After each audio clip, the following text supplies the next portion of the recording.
Good morning students, आप सबका स्वागत है भावना इंस्टीट्यूट ऑफ साइंस के ऑनलाइन प्लेटफॉर्म पर। हमने स्टूडेंट्स स्टार्ट की है हमारी क्लास 12 एनसीईआरटी के चैप्टर्स, जिसमें हमने अभी तक 1, 2, 3, 4 चैप्टर हमने पढ़ लिए हैं और हम आज स्टार्ट करेंगे हमारी एनसीईआरटी क्लास 12 का next chapter molecular basis of inheritance.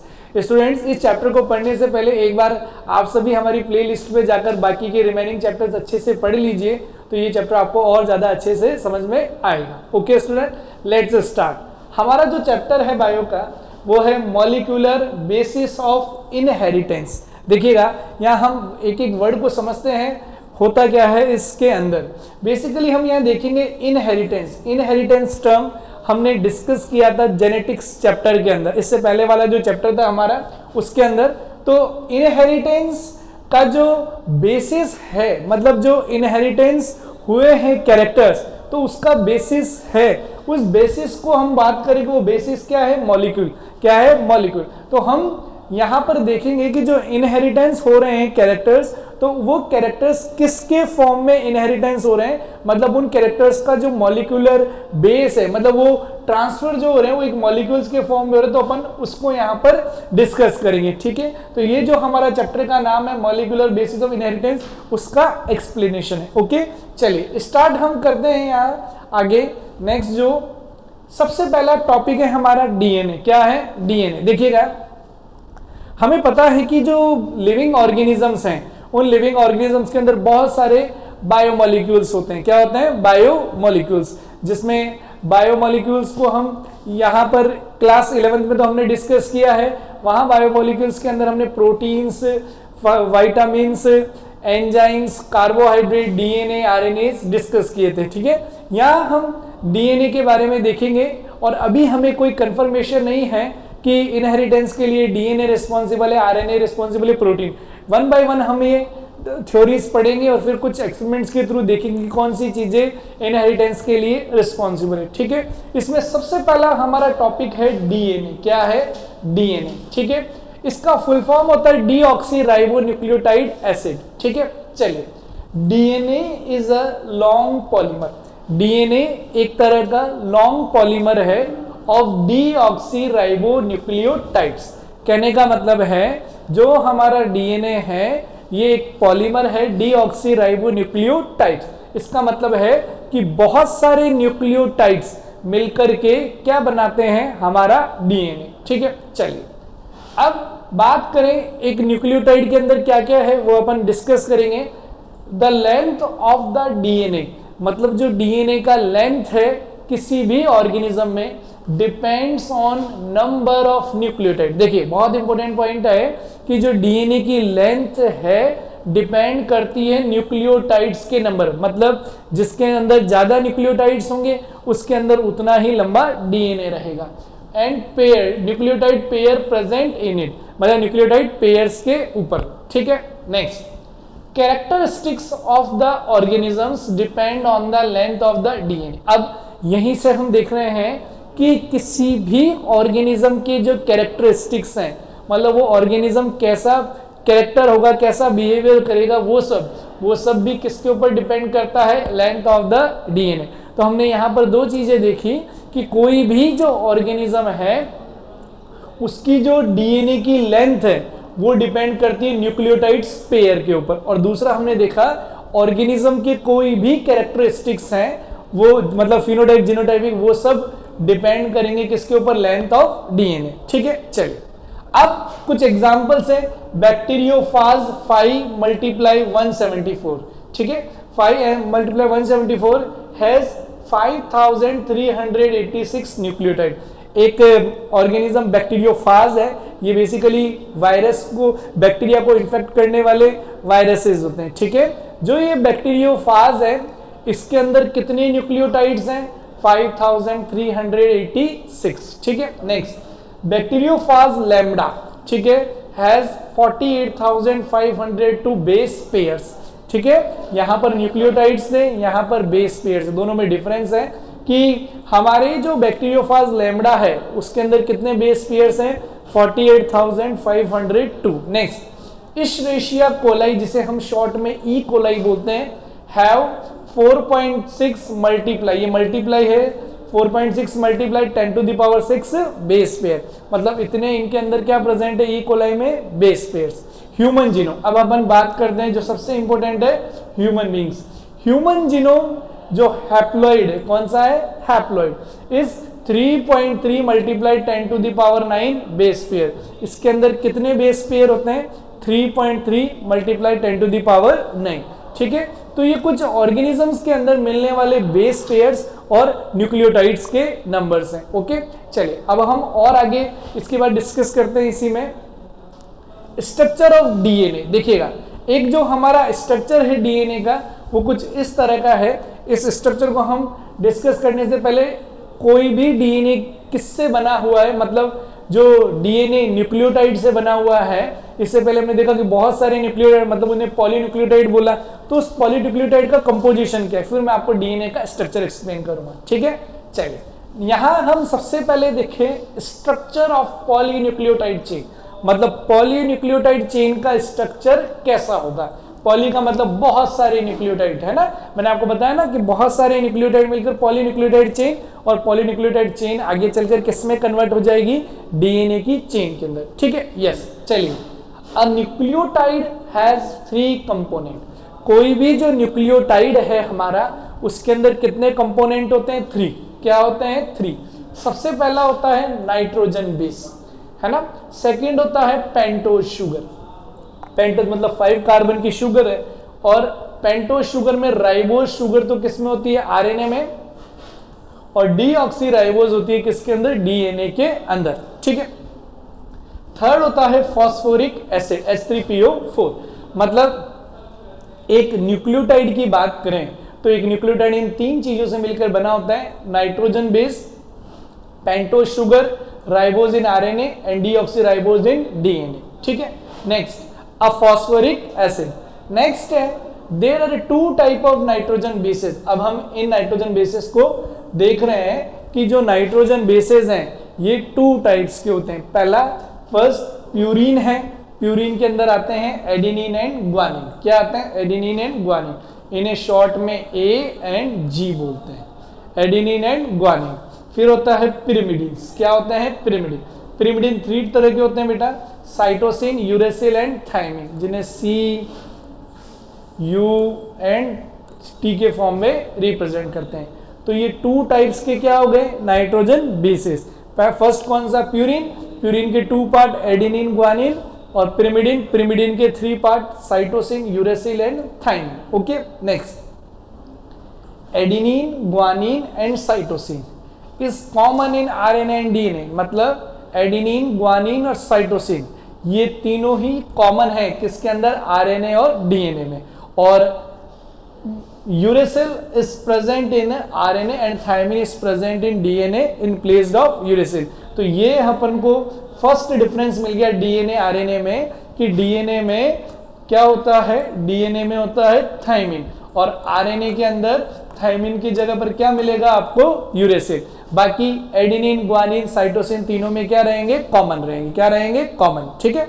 और इसी के बेसिस पर हम इन्हें डिफरेंशिएट कर पाए कि डीएनए में थायमिन होता है और आरएनए में थायमिन की प्लेस पर यूरेसिल प्रेजेंट रहेगा।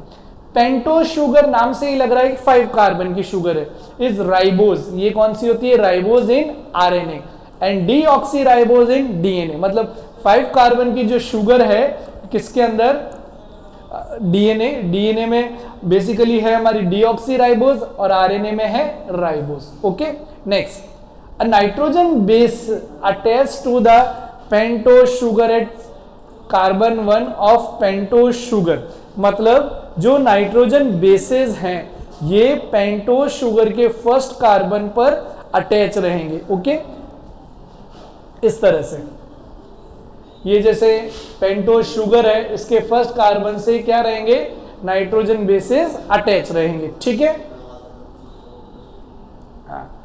अब बात करें फॉस्फोरिक एसिड, किसकी बात करें phosphoric acid attach to the 5th OH of a nucleoside by phosphodiester linkage, किसके थ्रू अटैच रहेंगे फॉस्फोडाइस्टर लिंकेज के थ्रू 5th OH ग्रुप पर, ठीक है। कैसे देखिएगा ये जो हमारा 5th कार्बन है, इस 5th कार्बन से फॉस्फेट अटैच रहेगा और फर्स्ट कार्बन पेंटोस शुगर से कौन अटैच रहेंगे, नाइट्रोजन बेसेस। ये नाइट्रोजन बेसेस है, ठीक है। तो याद रखिएगा कि जो पेंटोस शुगर है और नाइट्रोजन बेसेस है, इन दोनों के बिटवीन जो अटैचमेंट से जो बॉन्ड बनता है, मतलब जिस बॉन्ड से अटैच रहते हैं उसे बोलते हैं ग्लाइकोसाइडिक लिंकेज। क्या बोलते हैं, ग्लाइकोसाइडिक लिंकेज, याद रखिएगा, ठीक है। और पेंटोस शुगर का जो कार्बन और फॉस्फेट जिस बॉन्ड से अटैच रहते हैं उसे बोलते हैं फॉस्फोईस्टर बॉन्ड। कौन सा बॉन्ड, फॉस्फोईस्टर बॉन्ड, ठीक है। नेक्स्ट देखिएगा, हमने यही देखा कि phosphoric acid attach to the 5th OH of nucleoside by phosphodiester linkage. अब एक चीज देखिएगा, एक वर्ड आ रहा है न्यूक्लियोसाइड। न्यूक्लियोसाइड क्या होता है, न्यूक्लियोसाइड का मतलब होता है कि जब पेंटोस शुगर से कौन बाइंड होता है, नाइट्रोजन बेसिस। कौन से, नाइट्रोजन बेसिस। मतलब पेंटोस शुगर से जब नाइट्रोजन बेसिस बाइंड होंगे ग्लाइकोसाइडिक लिंकेज बॉन्ड के थ्रू, तो वो क्या कहलाएंगे, न्यूक्लियोसाइड। क्या कहलाएंगे, न्यूक्लियोसाइड, याद रखिएगा, बाय फॉस्फोडाइस्टर लिंकेज। अब आइएगा, corresponding nucleotide is from ribonucleotide और deoxyribonucleotide depending on the sugar unit। मतलब जब phosphoric acid attach to 5th OH of nucleoside, मतलब 5th OH से न्यूक्लियोसाइड के थ्रू, न्यूक्लियोसाइड से कहां पर, फॉस्फोडाइस्टर लिंकेज के थ्रू जब वो जुड़ेंगे तो वो राइबोन्यूक्लियोटाइड या डीऑक्सीराइबोन्यूक्लियोटाइड कहलाएंगे, depending on the sugar unit, मतलब वो किस शुगर से अटैच्ड है, ठीक है। Next, 2 nucleotides are joined by 3-5 phosphodiester linkage to form a dinucleotide. अब ये भी इंपॉर्टेंट पॉइंट है कि 2 न्यूक्लियोटाइड, न्यूक्लियोटाइड का मतलब क्या, जिसमें पेंटोस शुगर हो, फॉस्फेट ग्रुप हो और नाइट्रोजन बेसिस, ऐसे एक और दूसरा न्यूक्लियोटाइड। तो ये दोनों आपस में किसके थ्रू अटैच होंगे, 3,5 फॉस्फोडाइस्टर लिंकेज से। किससे को बाइंड होंगे, 3,5 फॉस्फोडाइस्टर लिंकेज से, और क्या बना लेंगे, डाइन्यूक्लियोटाइड, ठीक है। More than 2 nucleotide join to form a polynucleotide. और जब एक से ज्यादा न्यूक्लियोटाइड ज्वाइंट होंगे तो वो क्या बनाएंगे, पॉलीन्यूक्लियोटाइड चेन। क्या बनाएंगे, पॉलीन्यूक्लियोटाइड, ठीक है। Next, polynucleotide chain has a free phosphate moiety at 5th dash end of sugar is referred to a 5th end। मतलब जब पॉलीन्यूक्लियोटाइड चेन के अंदर जो फॉस्फेट है वो फ्रीली मूवमेंट शो करता है 5th end of sugar, sugar के 5th एंड पे, तो उससे अपन पॉलीन्यूक्लियोटाइड चेन का कौन सा एंड बोल देते हैं, 5th एंड, ठीक है। In the other end of the polymer with 3-OH group called 3 and. और जो दूसरा एंड होता है वहां पर वो 3OH ग्रुप पर प्रेजेंट रहेगा, तो उसे अपन क्या बोल देंगे, 3 एंड, है ना, 5 एंड या 3 एंड बोल देंगे, ठीक है। इन्हें फिर हम आगे चलकर 5 प्राइम 3 प्राइम भी बोलेंगे जब अपन रेप्लिकेशन ट्रांसक्रिप्शन की बात करेंगे, okay. Next, the backbone of the polynucleotide chain is sugar and phosphate. ये भी इंपॉर्टेंट पॉइंट है कि जो हमारे पॉलीन्यूक्लियोटाइड चेन है, इनकी जो बैकबोन है वो किससे बनी हुई है, शुगर एंड फॉस्फेट से, okay. Nitrogen bases link to the sugar moiety project from the backbone. और नाइट्रोजन बेसिस लिंक्ड रहते हैं शुगर से, है ना, मतलब पेंटोस शुगर से sugar moiety project from the backbone. और ये एक तरह से मूवमेंट भी प्रोवाइड करती है किसको, बैकबोन को। नाइट्रोजन बेसिस का बैकबोन फॉर्मेशन में रोल नहीं है, बैकबोन बनती है शुगर और फॉस्फेट से, नाइट्रोजन बेसिस तो मूवमेंट करते। In RNA every nucleotide has an additional OH group at 2 of ribosome. मतलब आरएनए के अंदर, इन आरएनए एवरी न्यूक्लियोटाइड, हर nucleotide has an additional OH group, एक एडिशनल OH ग्रुप होता है at 2 of ribose, okay. In RNA uracil is found in place of thymine. RNA के अंदर uracil होता है किसकी जगह पर, थायमिन की जगह पर। 5 methyl uracil is the other name of thymine. 5 जो मेथिल है, मेथिल यूरेसिल है, ये अदर नेम है किसका, थायमिन का। किसका, थायमिन का, याद रखिएगा इस चीज, ओके। नेक्स्ट, अब हम आगे बात करें हिस्ट्री ऑफ डीएनए की। एक बार थोड़ा सा आपको रिकॉल करा देते हैं कि हमने अभी तक क्या देखा, मेन टॉप पॉइंट्स। हमने सबसे पहले देखा डीएनए। डीएनए का full form deoxyribo nucleotide acid. फिर हमने देखा डीएनए किससे बना है, is a polymer of polynucleotide chain, मतलब बहुत सारी न्यूक्लियोटाइड चेन्स मिलकर क्या बनाती है, मतलब बहुत सारे न्यूक्लियोटाइड मिलकर हमारे डीएनए की एक चेन बनाने का काम करेंगे। फिर हमने देखा कि डीएनए के अंदर जो न्यूक्लियोटाइड्स हैं, न्यूक्लियोटाइड्स बने किससे होते हैं, न्यूक्लियोटाइड बने होते हैं नाइट्रोजन बेसेस से, पेंटोज शुगर से और फॉस्फेट ग्रुप से। और फिर हमने डिस्कस किया कि जो नाइट्रोजन बेसेस हैं 2 टाइप्स के होते हैं, प्यूरिन एंड पिरिमिडिन्स, ठीक है। फिर हमने देखा कि जो नाइट्रोजन बेसेस है पेंटोज शुगर से जब लिंक्ड होंगे ना तो वो एक बॉन्ड के थ्रू लिंक्ड होते हैं, जो बोलते हैं ग्लाइकोसाइडिक लिंकेज बॉन्ड, ठीक है। और नाइट्रोजन बेसेस और पेंटोज शुगर जब आपस में बाइंड होती है तो वो बनाती है एक स्ट्रक्चर जिसका नाम है न्यूक्लियोसाइड। क्या है, न्यूक्लियोसाइड। फिर हमने देखा कि जब पेंटोज शुगर से कौन, फॉस्फेट ग्रुप बाइंड होते हैं, क्या बाइंड होते हैं, फॉस्फेट ग्रुप। तो जो फॉस्फेट ग्रुप बाइंड होंगे तो पेंटोज शुगर से, तो वो किसके थ्रू, फॉस्फोडाइस्टर लिंकेज के थ्रू बाइंड होंगे। और ये तीनों आपस में जब जुड़ जाएंगे तो ये क्या बनाएंगे, न्यूक्लियोटाइड। ऐसे 2 न्यूक्लियोटाइड्स हो गए तो डाई न्यूक्लियोटाइड कंडीशन, और 2 से ज्यादा हो गए तो पॉलीन्यूक्लियोटाइड कंडीशन। और एक पॉलीन्यूक्लियोटाइड आगे चलकर एक चेन के अंदर कन्वर्ट हो जाएंगे, तो जो कि डीएनए की चेन बनाने का काम करेंगे। फिर हमने देखा डीएनए के अंदर डीएनए और आरएनए जो है राइबोन्यूक्लिक एसिड, उनमें मेजर डिफरेंस यही है कि डीएनए में जो थायमिन नाइट्रोजन बेस होता है, आरएनए में उसकी जगह पे क्या हो जाता है, यूरेसिल, ठीक है। चलिए अब कुछ और डिस्कस करें, फिर अपन ने हम और डिस्कस करें तो हिस्ट्री ऑफ डीएनए, किसकी बात करेंगे, हिस्ट्री ऑफ डीएनए। इससे पहले एक बार हम डायग्राम भी आपको एक्सप्लेन कर देते हैं क्या है डीएनए का। देखिएगा डीएनए का ये 5th एंड और ये 3rd एंड है ना, 5th एंड और 3rd एंड जो है हर डीएनए के अंदर मिलेगा। मतलब डीएनए अगर डबल स्ट्रैंडेड है तो एक स्ट्रैंड तो ये और एक स्ट्रैंड ये, 2 न्यूक्लियोटाइड्स है ना। अब यहां पर हमने देखा एडेनिन और थायमिन, इनके बिटवीन क्या होता है, डबल बॉन्ड, क्या होता है, डबल बॉन्ड। और ग्वानिन एंड साइटोसिन, इनके बिटवीन क्या होता है, ट्रिपल बॉन्ड, क्या होता है, ट्रिपल बॉन्ड, ठीक है। और ये दोनों चेन आपस में किससे बाइंड होती है, हाइड्रोजन बॉन्ड से, किससे, हाइड्रोजन बॉन्ड। ये एक पूरा न्यूक्लियोटाइड है, ये इतना पार्ट एक न्यूक्लियोटाइड है, ये इतना पार्ट एक न्यूक्लियोटाइड, तो ये 2 न्यूक्लियोटाइड हो गए डाई न्यूक्लियोटाइड, और ऐसे बहुत सारे हैं तो पॉली न्यूक्लियोटाइड्स हो गए, ठीक है। ये याद रखिएगा, एक एंड 5 डैश है और एक 3 डैश है, तो जस्ट अपोजिट रहेंगे, 3 डैश और ये 5 डैश। इसके बारे में हम आगे जब डीएनए के डिफरेंट मॉडल्स को डिस्कस करेंगे वहां आपको बताएंगे कि ये एंड क्यों इस तरह से गिवन है, ठीक है। चलिए नेक्स्ट हम देखें और वापस से स्ट्रक्चर ऑफ डीएनए के बारे में, हिस्ट्री ऑफ डीएनए, ठीक है। Yes, DNA is an acidic substance. DNA एक तरह का कैसा सब्सटेंस है, एसिडिक, ठीक है।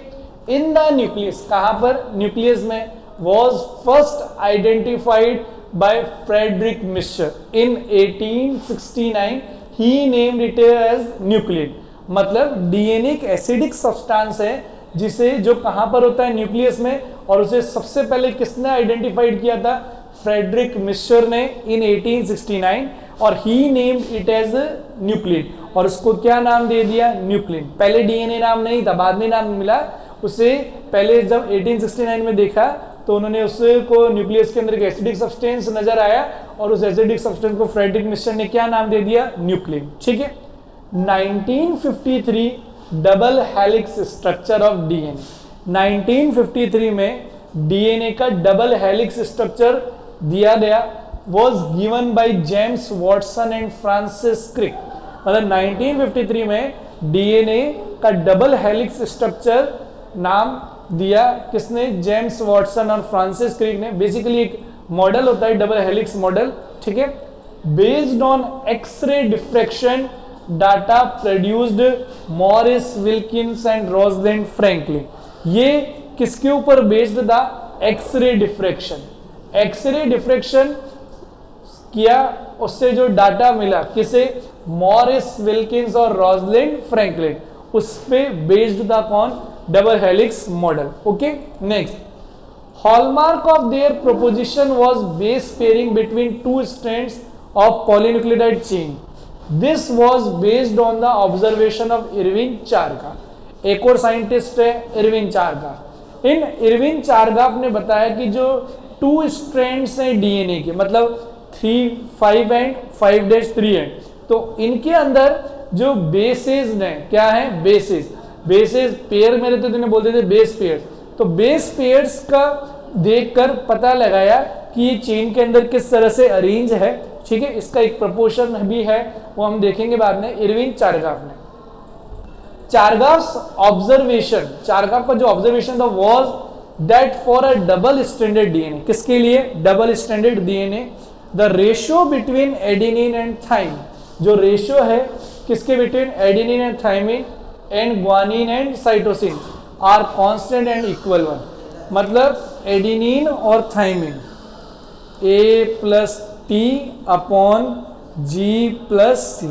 ये 1 होगा या कांस्टेंट होगा, ठीक है ना, कांस्टेंट या इक्वल टू 1। तो ये याद रखिएगा, ये इंपॉर्टेंट ऑब्जर्वेशन था चारगाफ का कि एडेनिन थाइमिन और ग्वानिन साइटोसिन, मतलब adenine plus thymine upon guanine plus cytosine का जो वैल्यू है वो 1 या कांस्टेंट होता है, ध्यान रखिएगा, ठीक है। चलिए अब और आगे देखें, salient feature of double helix structure of DNA, बहुत इंपॉर्टेंट टॉपिक हमारा, salient features of double helix structure of DNA.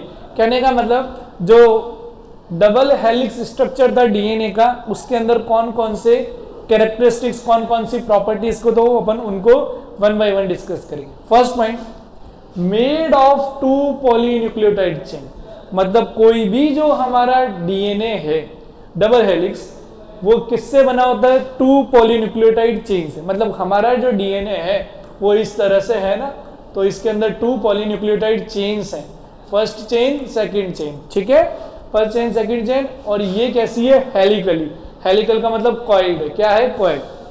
Sugar and phosphate, अब ये जो एक चेन है, इस चेन के अंदर हम बात करें बेसिकली तो बहुत सारी क्या है न्यूक्लियोटाइड है, मतलब ये चेन किससे बनी, बहुत सारे पॉलीन्यूक्लियोटाइड से।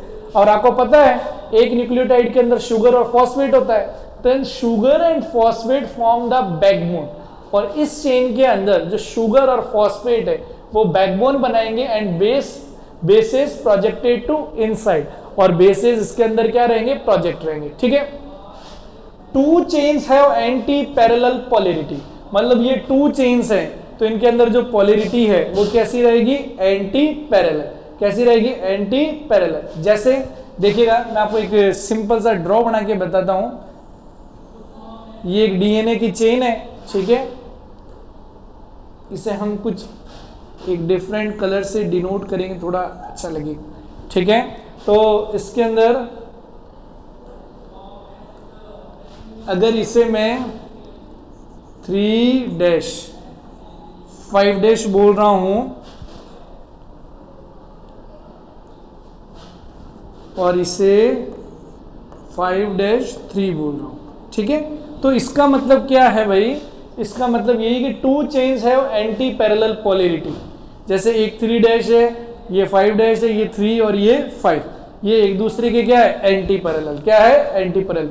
ये हमारे डीएनए डबल हेलिक्स मॉडल के कुछ इंपॉर्टेंट पॉइंट्स थे, जिससे फिर डीएनए को स्टडी करना बहुत ज्यादा इजी हो गया, ठीक है। 2 strands are held together by hydrogen, मैंने आपको पहले भी बताया कि दोनों स्ट्रैंड्स आपस में किसके थ्रू जुड़े हुए रहते हैं, हाइड्रोजन बॉन्ड के through, present in between bases. और ये हाइड्रोजन बॉन्ड क्या होते हैं, किसके बिटवीन होते हैं, नाइट्रोजन बेसेस के बिटवीन रहेंगे, ठीक है। चल, adenine of 1 strand pair with thymine, मतलब जो एडेनिन है एक स्ट्रैंड के अंदर वो किससे पेयर करता है, थाइमिन से। Of another strand by 2 hydrogen bond, मतलब एडेनिन और थाइमिन, वो डायग्राम में बताया भी था आपको कि जो एडेनिन जो तो थाइमिन है उनके बिटवीन क्या होता है hydrogen bond and vice versa, मतलब थाइमिन और एडेनिन के बिटवीन भी क्या होगा hydrogen bond. Guanine of 1 strand pair with cytosine 1 another strand, मतलब इसका ग्वानिन, ठीक है, इसके साइटोसिन से किससे बाय 3 हाइड्रोजन बॉन्ड, किससे कनेक्ट रहेगा 3 hydrogen bond and vice versa. Next, a purine comes opposite to pyrimidine, याद रखिएगा प्यूरिन के अपोजिट हमेशा क्या आएगा, पिरिमिडिन। देखा भी हमने, एडिनिन है, एडिनिन किससे कोई पेयर बना रहा है, थाइमिन से। क्या बना रहा है, थाइमिन से। ग्वानिन साइटोसिन से। तो याद रखिएगा हमेशा प्यूरिन के अपोजिट क्या आएगा, pyrimidine. This generates approximately uniform distance between the two strands of the helix. तो ये जो अपोजिट आ रहे हैं ना, तो ये एक तरह से पूरे हमारे डीएनए हेलिक्स के अंदर डिस्टेंस को मेंटेन रखते हैं, ठीक है। The two chains are coiled in a right handed fashion. हमेशा जो हमारी ये दोनों चेन है, दोनों ये राइट हैंडेड फैशन में क्या रहेगी, कॉइल रहेगी। The pitch of the helix is 3.4 nanometre या 34 एंगस्ट्रॉम। मतलब जो ये पूरी हमारे डीएनए की लेंथ है ना, ये कितनी रहेगी, 3.4 नैनोमीटर या 34 एंगस्ट्रॉम। देयर आर रफली 10 बेस पेयर इन टर्न। और हर टर्न के अंदर कितने बेस पेयर रहेंगे, 10। The distance between the base pair in helix is, मतलब दो बेस पेयर हैं, जैसे ये ग्वानिन है और यहीं पर एडिनिन है, तो इनके बिटवीन जो डिस्टेंस है वो कितना रहेगा, 0.34। और हमने देखा भी एक पूरे कॉइल में कितने बेस पेयर होते हैं, 10। तो 0.34 को 10 से मल्टीप्लाई करो, एटलीस्ट ये वैल्यूज आ जाएंगी, ठीक है ना। The place of some base pair stock over the other in double helix. मतलब जो the plane of the one base pair stock over the other in double helix, मतलब एक प्लेन में ही प्रेजेंट रहेंगे। H bond confirms stability of the helical structure of the DNA. और ये जो एच बॉन्ड है ये क्या करता है, इनको आपस में स्टेबिलिटी प्रोवाइड करता है, किसको, डीएनए हेलिकल को, ठीक है। चल नेक्स्ट हम देखें आगे, एक ये अलग कॉन्सेप्ट भी था, सेंट्रल डॉग्मा। क्या था, central dogma of flow of genetic information. Central dogma का मतलब ये होता है जेनेटिक इंफॉर्मेशन का फ्लो करना। मतलब इंफॉर्मेशन डीएनए से कहाँ आएगी, आरएनए में, और आरएनए से कहाँ जाएगी, प्रोटीन के अंदर, ठीक है, याद रखिएगा। तो ये जो जेनेटिक इंफॉर्मेशन का फ्लो होना है, ये क्या कहलाता है, सेंट्रल डॉग्मा, ठीक है। चल अब हम आगे बात करें पैकेजिंग ऑफ डीएनए हेलिक्स। देखिएगा इतना बड़ा जो डीएनए है इसकी पैकेजिंग कैसे होगी, सुनिएगा। Distance between two conjugative base pair is 0.3 nanometre. हमने देखा कि दो कॉन्जुगेटिव बेस पेयर्स हैं, उनके बिटवीन डिस्टेंस कितना है, 0.34 nanometre. The length of the DNA in a typical mammalian cell, अगर अपन एक टिपिकल मैमेलियन सेल की बात करें, will be 6.6 into 10⁹ base pair. मतलब जो एक डीएनए की लेंथ होगी एक मैमेलियन सेल के अंदर, वो कितनी रहेगी, 6.6 मल्टीप्लाई 10⁹ बेस पेयर, और या 0.34 10⁻⁹ base pair. It comes about 2.2 metre. और इसको कैलकुलेट करें तो लमसम कितना है, 2.2 मीटर। तो इतना बड़ा डीएनए कैसे अरेंज रहता है। The length of the DNA is more than the dimension of a typical nucleus. मतलब जो हमारे डीएनए का लेंथ है ये ज्यादा होता है किससे, टिपिकल न्यूक्लियस के डायमेंशन से, जो कि 10 to 6 मीटर है। How is such a long polymer packed in a cell. तो इतना बड़ा पॉलीमर एक सेल के अंदर कैसे पैक्ड होता है, उसी को अपन को डिस्कस करना है, ठीक है। चलिए सबसे पहले हम बात करेंगे packaging in prokaryotes. Prokaryote sales के अंदर कैसे डीएनए की पैकेजिंग होती है, ठीक है।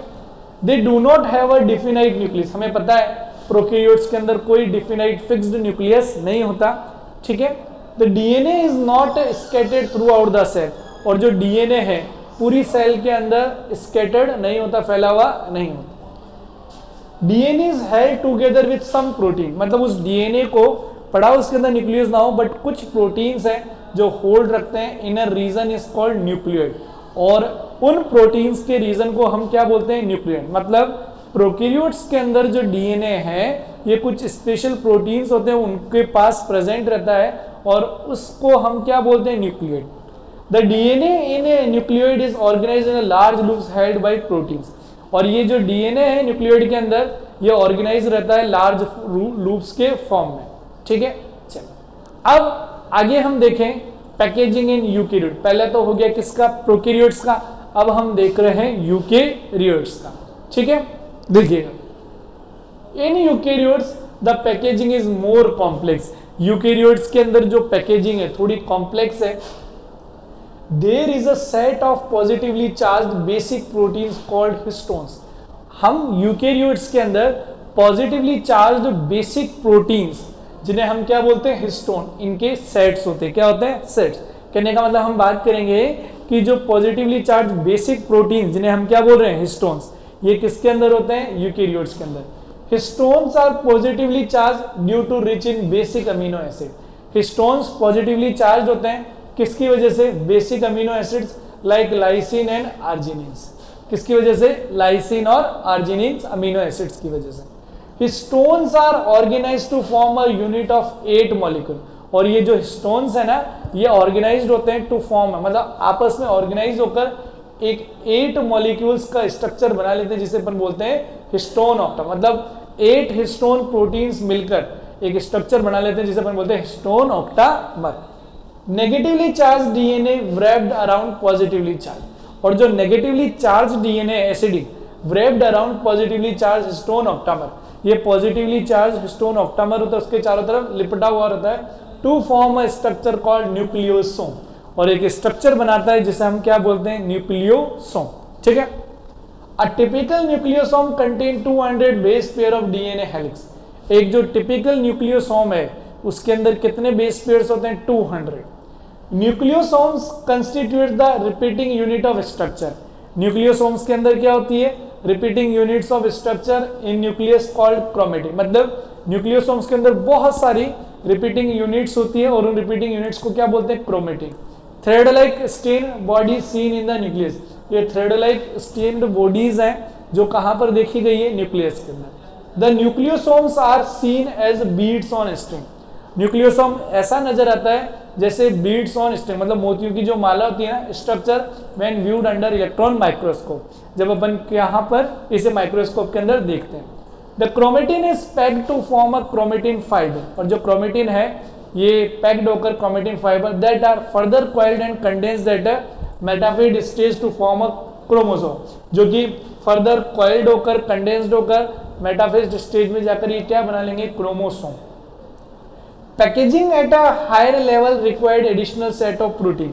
अब जब अपन हायर लेवल पर पैकेजिंग देखेंगे तो यहाँ पर एडिशनल प्रोटीन्स भी चाहिए जिन्हें अपन non histone chromosomal proteins NHC बोलेंगे। In a typical nucleus some loosely coiled regions of chromatin.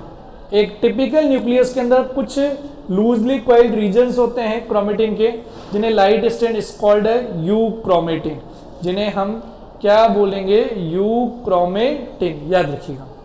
The chromatin that more densely packed. और ऐसे क्रोमेटिन जो बहुत ज्यादा डेंसली पैक्ड होते हैं एंड स्टेन्स डार्क, और डार्क स्टेन रहते हैं, आर कॉल्ड हेटेरोक्रोमेटिन। इन्हें अपन क्या बोलते हो, हेटेरोक्रोमेटिन। ठीक है। Next, euchromatin is a transcriptionally active chromatin and heterochromatin is inactive. देखो, यू क्रोमेटिन जो होते हैं ये ट्रांसक्रिप्शनली एक्टिव होते हैं, जबकि जो हेटेरोक्रोमेटिन है वो कैसे होते हैं, इनएक्टिव। क्या होंगे, इनएक्टिव। ठीक है। चलिए, अब ये कुछ इस तरह का स्ट्रक्चर है किसका, हमारे न्यूक्लियोसोम का। जैसे ये हमारा हिस्टोन ऑक्टामर है ना, इसके अंदर 8 हिस्टोन प्रोटीन्स और ये चारों तरफ ये क्या है, डीएनए। हिस्टोन ऑक्टामर्स पॉजिटिव होते हैं और ये डीएनए नेगेटिव, तो अट्रैक्शन भी ज्यादा होता है, तो ये पूरा एक हिस्टोन मॉलिक्यूल और ये न्यूक्लियोसोम कहलाता है। ठीक है। ओके, सेम इसी तरह से यहाँ पर भी। अब हम बात करते हैं किसकी, the search of genetic material. ठीक है, किसकी बात करें, the search of genetic material. ठीक है। तो देखिएगा, the search of genetic material क्या है, ट्रांसफॉर्मिंग प्रिंसिपल। क्या है, ट्रांसफॉर्मिंग प्रिंसिपल। तो देखिएगा, ट्रांसफॉर्मिंग प्रिंसिपल क्या है, इसको हम समझते हैं। गिवन बाय फ्रेडरिक ग्रिफिथ इन 1928। मतलब कोई भी, यहाँ हम देखना चाहेंगे कि जो हमारा जेनेटिक मटेरियल है, क्या है, जेनेटिक मटेरियल, वो जेनेटिक मटेरियल है क्या। भाई अभी तक तो हमने डीएनए के बारे में देख लिया, लेकिन ये कंफर्म नहीं है कि जेनेटिक मटेरियल डीएनए है, आरएनए है, प्रोटीन है, विटामिन या कुछ और है। तो यहाँ पर कुछ बहुत सारे एक्सपेरिमेंट्स भी किए गए, अलग अलग थ्योरीज दी गई इन एक्सपेरिमेंट्स के बेसिस पर, और बताया कि भाई जेनेटिक मटेरियल ये है, तो हमें यही डिस्कस करना है। सबसे पहले हम देख रहे हैं जो जेनेटिक मटेरियल के सर्च में किया गया, ट्रांसफॉर्मिंग प्रिंसिपल। नाम से ही लग रहा है ट्रांसफॉर्मेशन की बात होगी, कुछ ना कुछ चीजें ट्रांसफर की जाएगी। देखिएगा, गिवन बाय फ्रेडरिक ग्रिफिथ इन 1928, इसको सबसे पहले किसने दिया? फ्रेडरिक ग्रिफिथ ने इन 1928 के अंदर।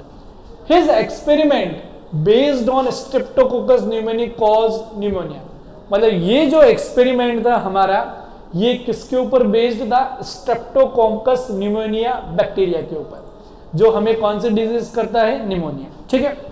There is a change in physical form of bacteria, और हमने देखा इसकी जो फिजिकल फॉर्म है इस बैक्टीरिया की वो चेंज कर दी गई है ना, या हो जाती है। There are 2 colonies of bacteria, और इस बैक्टीरिया की 2 कॉलोनीज बनती हैं। Smooth shiny colonies called S strain and rough colonies called R strain.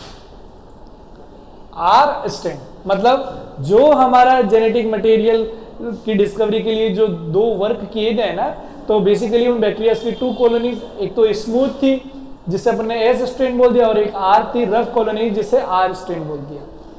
S strain bacteria have a mucus polysaccharide coat, मतलब जो एस स्ट्रेन बैक्टीरिया थे उनके अंदर क्या था? म्यूकस पॉलीसेकेराइड, मतलब उनके ऊपर म्यूकस था, तो वो एक तरह का म्यूकस क्या है? पॉलीसेकेराइड है, तो वो इस वजह से क्या है? कैसा था? स्मूथ। क्या है? Smooth. R strain does not have a mucus coat, और जो आर स्ट्रेन था किसका? बैक्टीरिया का, उसके ऊपर कोई म्यूकस नहीं था, तो वो कैसा था? Rough. S strain is virulent, S strain जो बैक्टीरिया थे वो वायरुलेंट, मतलब वो डिजीज करते थे, कौन सी? Pneumonia, and cause pneumonia in mice and die, चूहों के अंदर। व्हेन इन्फेक्टेड, मतलब जब चूहों के अंदर इस एस स्ट्रेन आ जाएगा तो उसके अंदर निमोनिया हो जाएगा और उनकी डेथ हो जाएगी। R strain is non virulent, जो आर स्ट्रेन बैक्टीरिया था is non virulent and does not cause pneumonia in mice when infected, और जब ये माइस को इन्फेक्ट भी कर देंगे ना तो उसमें कोई निमोनिया नहीं होगा और माइस जिंदा रहेंगे। ठीक है। Heat killed S strain is non virulent, लेकिन जब अपन ने एस स्ट्रेन जिसे अपन वायरुलेंट मान रहे थे उसको जब हीट किल्ड किया, मतलब गर्म के करके मार किल कर दिया, तो S strain is non virulent and does not cause pneumonia, और एस स्ट्रेन वायरुलेंट नहीं रहा और वो निमोनिया नहीं करता। The heat killed S strain mixed with live R strain, लेकिन जब अपन ने हीट किल्ड एस स्ट्रेन को लाइव आर स्ट्रेन के साथ मिक्स किया और injected into mice, the mice developed a pneumonia, और उस माइस के अंदर क्या हो गया? Pneumonia and die. He recovered live S strain bacteria from the dead mice, मतलब जो डेड माइस थे उससे उसने एस स्ट्रेन को क्या कर लिया? रिकवर्ड कर लिया। क्या कर लिया? रिकवर्ड कर लिया। ठीक है। ओके, यहां तक ही आज हम डिस्कस करेंगे, बाकी का इस एक्सपेरिमेंट को हम नेक्स्ट लेक्चर में कंटिन्यू करेंगे। Okay student, thank you everyone.